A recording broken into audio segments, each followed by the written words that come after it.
I'm Leather Rokk. This is Garfield, the street cat. Welcome to my channel. Today, I want to talk about some things which are just wrong. Now, Atlantic City, New Jersey has limited resources for the financially struggling. We have a large homeless population. We have a lot of mentally unstable people here. We have a lot of junkies, a lot of hardcore drug users. So we have social services for these groups of people, okay? And one of the organizations that I will not name, it's one of these organizations that has food banks, and they cooperate with different local supermarkets, and they have food giveaways a couple times a week here. And I already talked to you about this a couple weeks ago, that there was somebody that was saving spots in line in the wee hours the night before, drives in, gets enough stuff out of here to open up her own store. I found some more information about this person. She's been taking stuff, diverting resources to Pleasantville. Now, why do you do that when Pleasantville has plenty of places where people can get resources? They have food giveaways. They have places where people can get food there. They have shelters. They have different resources for Pleasantville, because Pleasantville has a lot of ghetto neighborhoods. It has a lot of rundown neighborhoods. Pleasantville even has a special district where sales tax is half to help the small businesses there. The main music store that I go to when I need to get my guitar strings, they are in that special zone, half the sales tax. So if there are plenty of resources, including resources from what I understand very close to the Pleasantville bus terminal, so you do not need to be taking food from hungry and poor and homeless and struggling people in Atlantic City, New Jersey, to divert back to Pleasantville. That is not necessary. So this place I'm telling you about, they changed how it was with the people lining up in the back of there in the wee hours, and that person saving the spots. Now they have signs saying that you wait until 9:30 in the morning and you get a number from the office. The office doesn't open at this social service agency until 9:30 in the morning. And so I'm thinking, to myself, what's going to stop people from just lining up in front of there? So, and because I like to walk around, I was looking for I wasn't looking for street cats last night because Garfield was already here. Garfield spent the night here.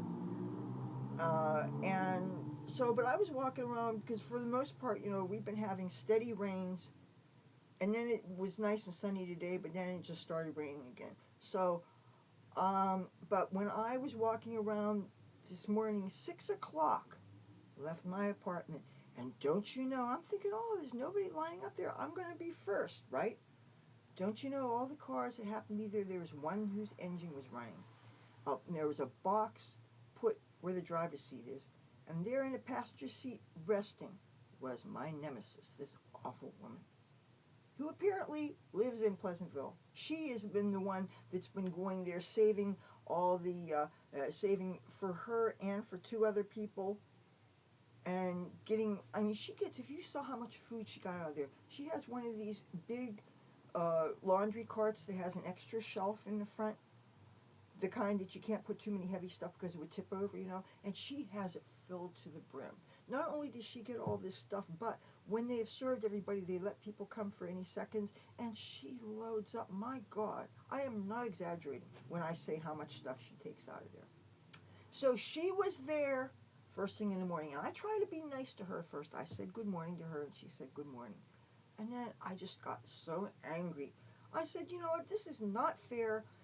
First of all, I told her that, she has her engine running, contributing to the bad air. Atlantic City used to have such good air quality, and it started going downhill when we had these day trips, casinos. They would bus people in just to gamble for the day and then send them back. And they would have the buses, they used to have them, let them run, and they finally realized it was polluting the air, and they said, you can't run your engines for more than 3 minutes, and then you shut them off.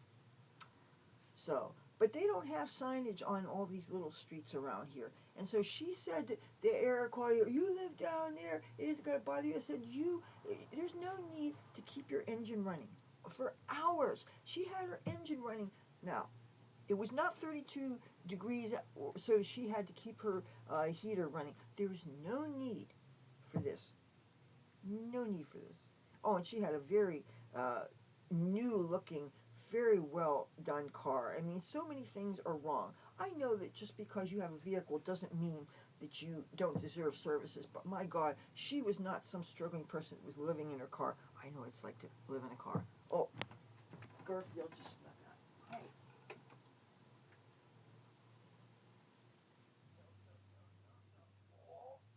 Oh, oh, oh, oh, oh, oh, oh, oh.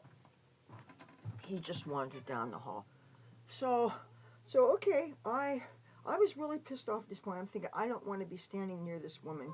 I said I didn't go too hardcore, but I told her that I thought that she was like a mold that people just can't get rid of, and I said that she was a cancer on the world, that she was not a force for good, and that she just made people miserable, and she took from other people just to give to people in a different place, that she wasn't from here, that she didn't need to be here. I was so mad. I finally went home.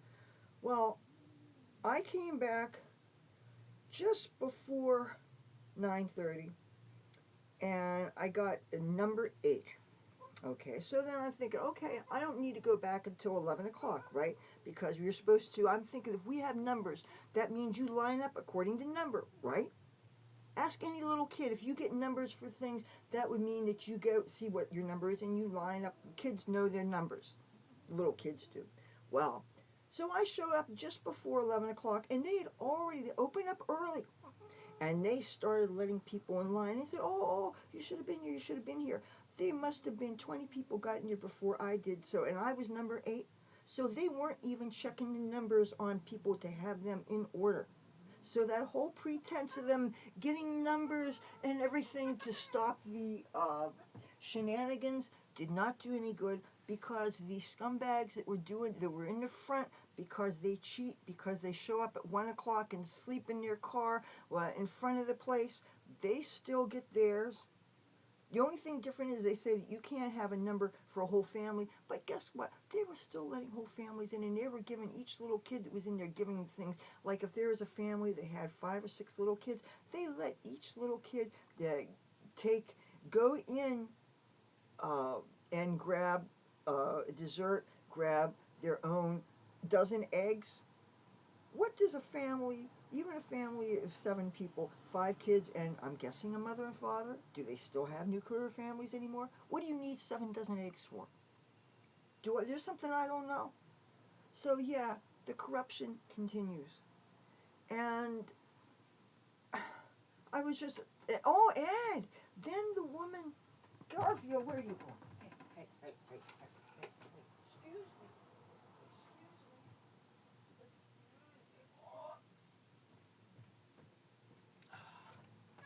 Okay, where are we going?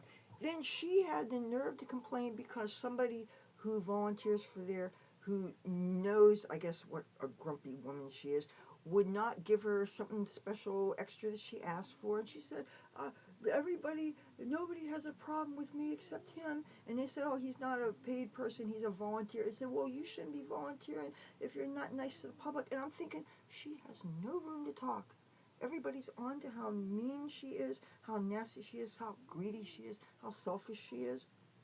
And meanwhile, she acts like, oh, I'm distributing this to other people. First of all, you're taking away from the struggling people here. Do you know how many homeless people there are? How many addicts are here? People who don't know where these social services are. People who don't know who's handing out this food and stuff. They come here, they don't know about all these places that have food. So, anyway, that's what's going on. Sometimes when people try to do things about the corruption, sometimes it still doesn't really fix the problem. Because why are they going to give out numbers if they're going to just let people in and not check the numbers? I still got screwed. You know, why should I get slim pickings when I was there before any of those sons of bitches? And certainly before that Pleasantville person. Oh. Anyway, I guess I will talk to you tomorrow, and I'll probably have to let him out. Did you see what he did? He just took something off of my altar. Oh, whoops, he took my $1,000,000 thing, and he took this off my altar, little bastard. Okay, I will talk to you guys tomorrow. Bye.